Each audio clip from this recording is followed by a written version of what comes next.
सावित्री 2 बेटों की माँ थी। उसे इस बात पर बड़ा घमंड था। वो मानती थी कि बेटे घर की शान होते हैं। ये ले सावित्री, मिठाई खा, मेरे यहाँ पोती पैदा हुई है। ये सुनते ही सावित्री मुंह बना के कहती है, अरे तू तो लुट गई, बर्बाद हो गई, तेरे यहाँ लड़की पैदा हो गई। अरे तू ऐसा क्यों कह रही है? मैं तो बहुत खुश हूँ। अरे जब तेरी पोती के पीछे तुझे खर्चे पर खर्चे करने पड़ेंगे ना, तब ये तेरी सारी खुशी गम में बदल जाएगी। पहले लड़की की पढ़ाई लिखाई का खर्चा, फिर उसकी शादी का खर्चा। अरे आजकल की शादियाँ कितनी महंगी हो गई है। गहने बनाओ, लाखों रुपए पानी की तरह बह जाते हैं। लड़कियाँ तो सिर्फ खर्चा करवाने के लिए ही पैदा होती हैं। इस तरह लड़कियों के प्रति अपने विचार व्यक्त करते हुए सावित्री ममता को लंबा चौड़ा भाषण देके चली जाती है। अब तो आप लोग इस कहानी में सावित्री देवी का पात्र अच्छी तरह समझ ही गए होंगे। कुछ समय बाद सावित्री की बड़ी बहू भी एक लड़की को जन्म देती है। फिर क्या था, सावित्री पूरा आसमान सर पर उठा लेती है। हे भगवान, ये तू मुझसे किस जन्म का बदला ले रहा है? अरे मैं तो मंदिर में रोज आकर तुझसे कहती तो थी कि मुझे एक पोता चाहिए, और तूने मुझे पोती दे दी। इतनी मिठाइयाँ और प्रसाद चढ़ाने का क्या फायदा हुआ? तभी सावित्री की बहू निशा कहती है, क्या माँ जी, आप भी इतनी सी बात पर नाराज हो गई हैं?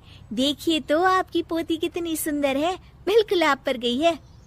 अरे चुप कर, तुझे 9 महीने इतने महंगे महंगे काजू बादाम फल फ्रूट खिलाने का फायदा क्या हुआ? मेरे तो सारे पैसे बर्बाद हो गए। ये सुन सावित्री का बड़ा बेटा अजय कहता है, माँ, तुम सिर्फ नाम के लिए 2020 में रहती हो। असल में तुम्हारा दिमाग सैकड़ों साल पुरानी सोच रखता है। आज के जमाने में लड़का और लड़की में कौन फर्क करता है? मैं तो बहुत खुश हूँ कि भगवान ने मुझे लक्ष्मी के रूप में बेटी दी है। लेकिन सावित्री पर अजय की बातों का कोई असर नहीं होता। नालायक, अपनी पत्नी की जबान बोल रहा है। मेरा बड़ा बेटा तो हाथ से गया। लेकिन सावित्री देवी हार मानने वाली नहीं थी। वो पोते की चाह में अपने छोटे बेटे विजय की शादी करवा देती है। कुछ समय बाद आखिरकार वो दिन आ ही जाता है जब सावित्री की छोटी बहू गर्भवती हो जाती है। सावित्री इतनी खुश हो जाती है कि वो बच्चे के जन्म से पहले ही सारे मोहल्ले में ढिंढोरा पीटने लगती है। ये क्या सावित्री, तू तो पोते के जन्म से पहले ही मिठाई बांट रही है। पहले पोता पैदा तो होने दे, और फिर क्या पता अगर पोते की जगह पोती पैदा हो गई तो। ये सुन सावित्री चिढ़ जाती है। अरे अपनी काली जबान मत चला, मेरी मिठाई खा के मेरा ही बुरा सोच रही है।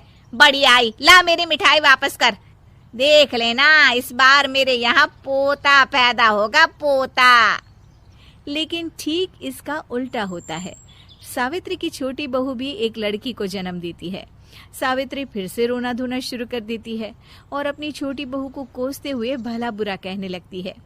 देखते ही देखते ये सावित्री की रोज की आदत हो जाती है। एक दिन उसकी इस आदत से परेशान होकर विजय अपने भाई अजय से कहता है, भैया, माँ खुद एक औरत होकर हमारी बेटियों को पसंद नहीं करती, उल्टा उन्हें रोज कोसती रहती है। मुझे माँ की यह आदत बिल्कुल पसंद नहीं आती। अरे तू ठीक कहता है, मैं भी अब माँ से तंग आ गया हूँ। अच्छा, तो अब तुम दोनों इस तरह पीठ पीछे मेरी बुराई भी करने लग गए हो? नहीं माँ, हम चाहते हैं कि घर में शांति बनी रहे। हमें हमारी बेटियाँ बहुत प्यारी है। मैं नहीं चाहता कि वह तुम्हारे ताने सुन सुन कर बड़ी हो, और इसीलिए हम दोनों ये घर छोड़कर चले जाएंगे। हाँ माँ, मैं भैया की बात से सहमत हूँ। जब तुम इस घर में अकेली रहोगी तब तुम्हें अपनों की कीमत का एहसास होगा।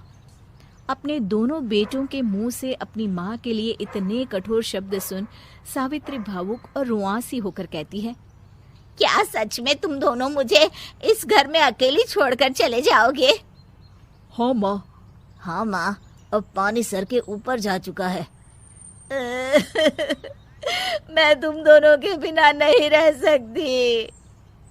अपनी सास के आंसू देख अजय और विजय की पत्नी अपने पतियों से लड़ पड़ती है। अरे जिसे जाना है वो जाए, मैं माँ जी को छोड़कर कहीं नहीं जाने वाली। भाभी, आप ये क्या कह रही हैं? वही जो तुम सुन रहे हो, दीदी बिल्कुल सही कह रही है।